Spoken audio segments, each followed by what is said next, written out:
Tahukah kalian bahwa peringkat sumber daya manusia, atau SDM, Indonesia adalah salah satu yang terendah di Asia Tenggara? Mengejutkan, bukan? Dengan begitu banyak potensi di negara yang indah ini, sulit untuk percaya bahwa kita tertinggal seperti ini. Jadi, apa sebenarnya SDM itu?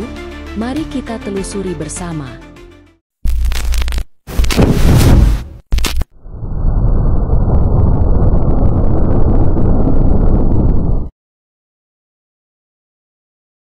SDM merujuk pada sumber daya manusia dan kemampuan suatu bangsa, yang sangat penting untuk mendorong pembangunan dan meningkatkan posisi kita di kancah global.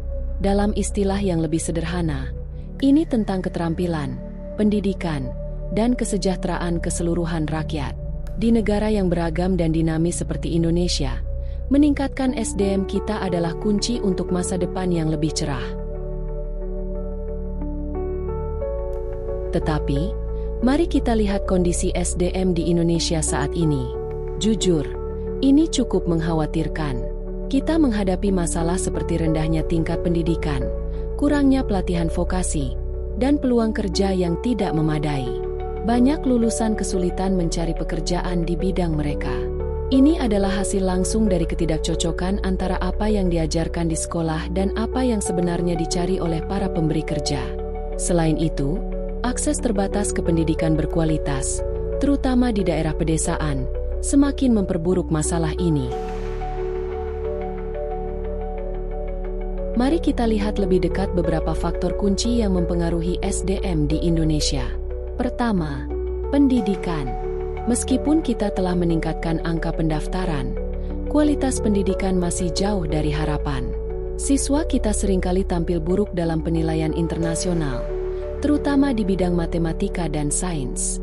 Selanjutnya, pelatihan vokasi adalah titik lemah lainnya.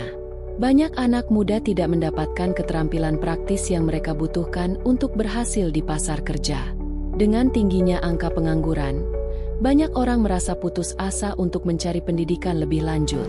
Survei menunjukkan bahwa hanya sekitar 20% anak muda Indonesia yang merasa siap menghadapi dunia kerja. Itu adalah tanda bahaya yang besar. Tetapi, ada harapan.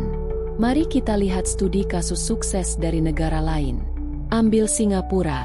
Misalnya, mereka menghadapi tantangan serupa beberapa dekade lalu tetapi berhasil membalikkan keadaan dengan menginvestasikan banyak dalam pendidikan dan pelatihan vokasi. Mereka menciptakan kemitraan antara sekolah dan industri, memastikan bahwa apa yang dipelajari siswa relevan dengan pasar kerja. Fokus pada pengembangan keterampilan yang berkelanjutan juga menjadi kunci kesuksesan mereka. Jika Indonesia bisa mengadopsi pendekatan serupa, kita pasti bisa melihat perbaikan dalam peringkat SDM kita.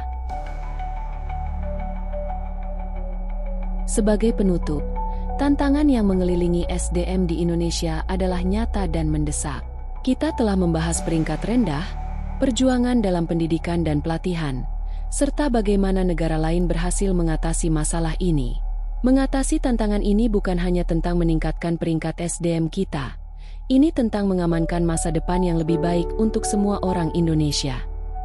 Jadi, menurut kalian bagaimana? Bagaimana kita bisa memperbaiki SDM di Indonesia? Saya ingin mendengar pendapat kalian di kolom komentar. Dan jika kalian menemukan topik ini menarik, jangan lupa untuk cek video saya yang lain tentang isu terkait.